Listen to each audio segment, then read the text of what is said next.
बात कर लेंगे आपके यूपीएससी एग्जाम का। हर बच्चे का सपना होता है, हर कैंडिडेट का जो इंजीनियरिंग कर रहा है कि मैं एक रेप्यूटेड जॉब मुझे मिले और मुझे एक रेप्यूटेड जॉब मिले और एक मतलब एक अच्छा आपको प्लेटफॉर्म मिले। एक सेंट्रल गवर्नमेंट की जॉब होती है। Hello friends, welcome to our the mentor 2.0। और आज की वीडियो में बात करेंगे आईएएस के एग्जाम के बारे में, जो आपका इंजीनियरिंग सर्विस का एग्जाम होता है, जिसमें आपके 4 सब्जेक्ट में पेपर बनते हैं, जिसमें आपके 4 ब्रांच में पेपर बनते हैं। जैसे आपका मैकेनिकल है, इलेक्ट्रिकल है, इलेक्ट्रॉनिक्स एंड टेलीकम्युनिकेशन है और सिविल इंजीनियरिंग है।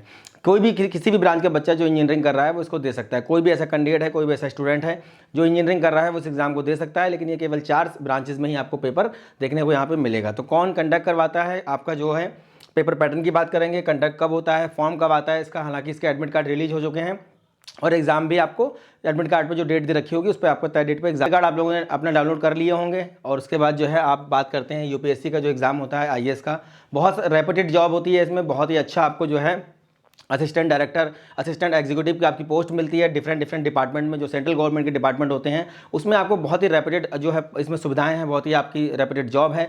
और काफ़ी सारी इसमें फैसिलिटीज़ हैं जो आपको आपकी सैलरी और पे स्किल्स के अलावा, आपके सैलरी पे स्किल तो इसमें अच्छा है ही, पीएसयू के अलावा जो आपका पीएसयू में भी काफ़ी अच्छा पे स्किल है, ओएनजीसी एनटीपीसी वगैरह में, लेकिन उसमें भी सुविधाएं अच्छी हैं। उसके अलावा इसमें आपका जो इंजीनियरिंग सर्विस का जो एग्जाम होता है आईएएस का एग्जाम क्वालिफाई अगर आप कर लेते हैं, इंडियन स्टूडेंट्स में एलिजिबल रहते हैं। बाकी भूटान और नेपाल के बच्चे भी इसमें कैंडिडेट भी अप्लाई कर सकते हैं। उसके लिए आप इसकी जो है वेबसाइट पर जाके, यूपीएससी की वेबसाइट पर जाके आप एलिजिबिलिटी क्राइटेरिया में देख सकते हैं कि कौन कौन स्टूडेंट हैं जो उसमें एलिजिबल रहेंगे नेपाल और भूटान के। हम बात कर रहे हैं उन स्टूडेंट्स की जो इंडिया से बीटेक कर रहे हैं और या तो बीटेक कर चुके हैं, आईएएस का एग्जाम देने जा रहे हैं इस बार 2022 में, या फिर गेट की तैयारी कर रहे हैं। तो गेट का और आईएएस का जो सिलेबस होता है वो लगभग थोड़ा सा कहीं ना कहीं मैच करता है।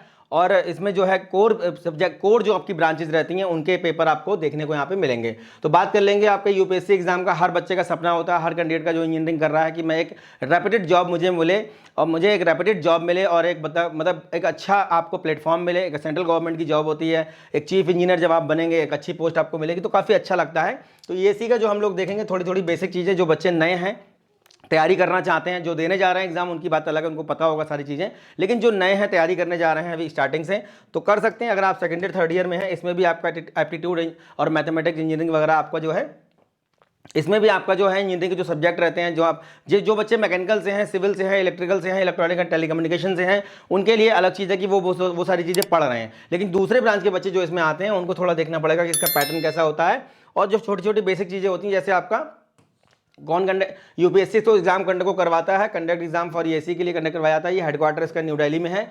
और फाउंडर देखेंगे तो पार्लियामेंट ऑफ यूके इसके फाउंडर हैं। उसके बाद एग्जाम कंडक्ट करवाता है, कब बना था आपका 1 अक्टूबर 1926 को ये बना था। Conduct examination for all Indian services and group A और बी और सेंट्रल सर्विसेज के लिए, ग्रुप ए और बी की जितनी भी सेंट्रल गवर्नमेंट की सर्विसेज होती हैं उसके लिए एग्जाम ये कंडक्ट करवाया जाता है। बेसिक पे की अगर हम बात करेंगे तो 56,000 रुपये यहाँ पे आपको देखो 56,000 इंडियन रुपीज में आपको बेसिक पे यहाँ पे देखने को मिल रहा है। नेट पे की अगर हम बात करें तो 85,000 रुपये आपकी सैलरी ये नेट पे में आपको अमाउंट में मिलेगी। और जो पोस्ट मिलती है वो एग्जीक्यूटिव, असिस्टेंट एग्जीक्यूटिव की और असिस्टेंट डायरेक्टर की आपको पोस्ट मिलेगी एसी एग्जाम को क्वालिफाई करने के बाद। अब नेक्स्ट इसमें हम लोग थोड़ा देखें अदर पर्क्स एंड फैसिलिटीज की हम लोग बात कर लें तो फैसिलिटीज यहाँ पे बहुत सारी फैसिलिटी, जैसे आपका रेजिडेंशियल क्वार्टर्स आपको मिलेंगे। एचआरए आपका 25% आपको मिलेगा, एचआरए आपको 24% मिलेगा बेसिक पे। जो आपका बेसिक पे है आपका 56,000, उसका 24% आपको एचआरए मिलेगा, मतलब हाउस एंड रेजिडेंशियल अलाउंस जिसे बोलते हैं। इसके बाद आपको ऑफिशियल व्हीकल आपको मिलेगा। उसके बाद आपका डीएनएस अलाउंस आपका 9% मिलेगा बेसिक पे का। जो आपका 56,000 बेसिक पे है उसका 9% आपको यहाँ पे मिलेगा। मेडिकल फैसिलिटीज आपको मिलेंगी, ट्रैवल अलाउंस मिलेगा, नेशनल पेंशन स्कीम आपको मिल रही होगी यहाँ पे। उसके बाद इनकेसमेंट आपको मिलेगा। लीव इनकेसमेंट का मतलब ये होता है, जैसे मान लीजिए आपका 30 छुट्टियाँ आपको मिल रही हैं पूरे साल की। कोई भी डिपार्टमेंट, जैसे आपका कोई भी इसमें डिपार्टमेंट आपको मिलता है, जब आप आईएएस का एग्जाम क्वालिफाई कर लेते हैं आपको 30 छुट्टियां मिल रही हैं अगर मान लीजिए पूरे साल की, और आपने 15 छुट्टियां ली, 15 छुट्टियां आपने नहीं ली, 15 दिन आपने यूज़ किए छुट्टियों में, 15 दिन आपने वर्क किया है छुट्टी में भी, तो आप उसमें क्या कर सकते हैं, वो पे आपको दिया जाएगा अलग से, वो अमाउंट आपको आपके अकाउंट में दिया जाएगा। एलिजिबिलिटीज की बात कर लेते हैं। सिटीजन ऑफ इंडिया का मतलब स्टूडेंट होना चाहिए, स्टूडेंट जो है वो सिटीजन ऑफ इंडिया होना चाहिए। 21 साल मिनिमम एज रखी गई है। और जो लोग क्या है, जो कैंडिडेट ऐसे हैं ऑलरेडी जॉब कर रहे हैं, गवर्नमेंट सर्वेंट हैं, उनके लिए 30 से 35 साल के बीच में एज रखी गई है। और आपका सिविल मैकेनिकल आपको बता चुका हूँ कि भाई इन ब्रांच में आपका ये पेपर बनता है। इंडियन इंजीनियरिंग सर्विस को बोलते हैं एग्जाम को। और इसके बाद हम लोग बात करें 3 स्टेज में प्रोसेस होता है इसका। पहले स्टेज में आपका प्री एग्जाम होगा जिसमें आपके ऑब्जेक्टिव टाइप क्वेश्चन पूछे जाएंगे 500 नंबर में। अब ये पहला वाला जो पेपर होता है इसमें भी आपके 2 पार्ट होंगे। पहले पार्ट में आपसे 200 नंबर में जनरल स्टडीज पूछी जाएगी और इंजीनियरिंग एप्टीट्यूड आपसे पूछा जाएगा। दूसरा वाला जो आपका पार्ट है, ये पहले वाले मैं प्री एग्जाम की बात कर रहा हूँ, इसमें 300 नंबर में आपसे टेक्निकल सब्जेक्ट आपका पूछा जाएगा। जिस ब्रांच से आप पेपर दे रहे हैं, मतलब आप मैकेनिकल से दे रहे हो तो मैकेनिकल का पूछा जाएगा, आप सिविल के हैं तो सिविल का, इलेक्ट्रिकल इंजीनियरिंग के हैं या टेलीकम्युनिकेशन के हैं तो आपसे उसका पूछा जाएगा। तो ये सारी सब्जेक्ट के हिसाब से आपसे पूछा जाएगा। 200 नंबर का ये होगा, जनरल स्टडीज हो गया और आपका ये हो गया। उसके बाद आप देखेंगे स्टेज 2 में क्या है। स्टेज 2 में आप देखेंगे मेंस में डिस्क्रिप्टिव टाइप क्वेश्चन आपसे पूछे जाएंगे।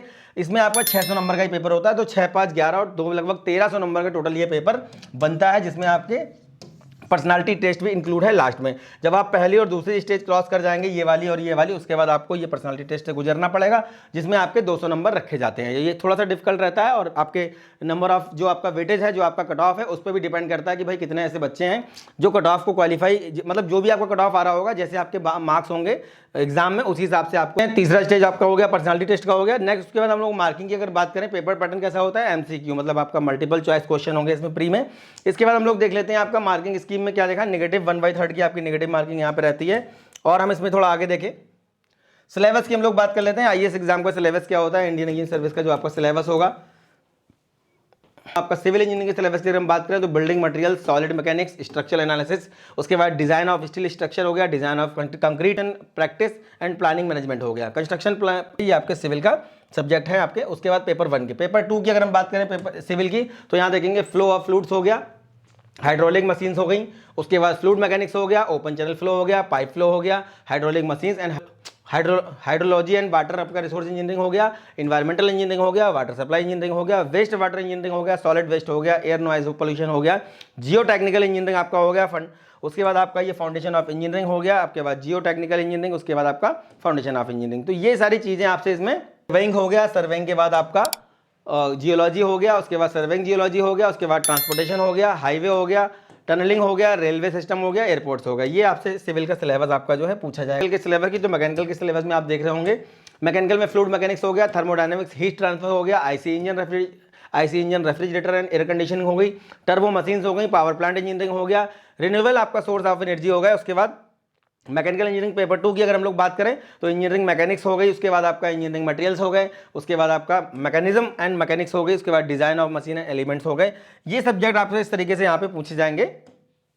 नेक्स्ट हम लोग इसमें देखें, इलेक्ट्रिकल इंजीनियरिंग के पेपर 1 की अगर हम लोग बात करें तो यहाँ देख रहे होंगे आप, इंजीनियरिंग मैथमेटिक्स हो गया, इलेक्ट्रिकल मटेरियल्स हो गए, इलेक्ट्रिकल सर्किट्स एंड फील्ड्स हो गया, उसके बाद इलेक्ट्रिकल आपका इलेक्ट्रॉनिक्स एंड मेजरमेंट्स हो गया, उसके बाद कंप्यूटर फंडामेंटल्स हो गया, आपके बाद बेसिक इलेक्ट्रॉनिक्स ऑफ इंजीनियरिंग हो गया, एनालॉग। पेपर 2 की बात करें अगर हम यहाँ पे इलेक्ट्रिकल इंजीनियरिंग तो देखेंगे एनालॉग डिजिटल इलेक्ट्रॉनिक्स हो गया, सिस्टम सिग्नल आपका प्रोसेसिंग हो गया, कंट्रोल सिस्टम हो गया, इलेक्ट्रिकल आपका मशीन्स हो गया, पावर सिस्टम हो गया, पावर इलेक्ट्रॉनिक्स एंड ड्राइव्स हो गए।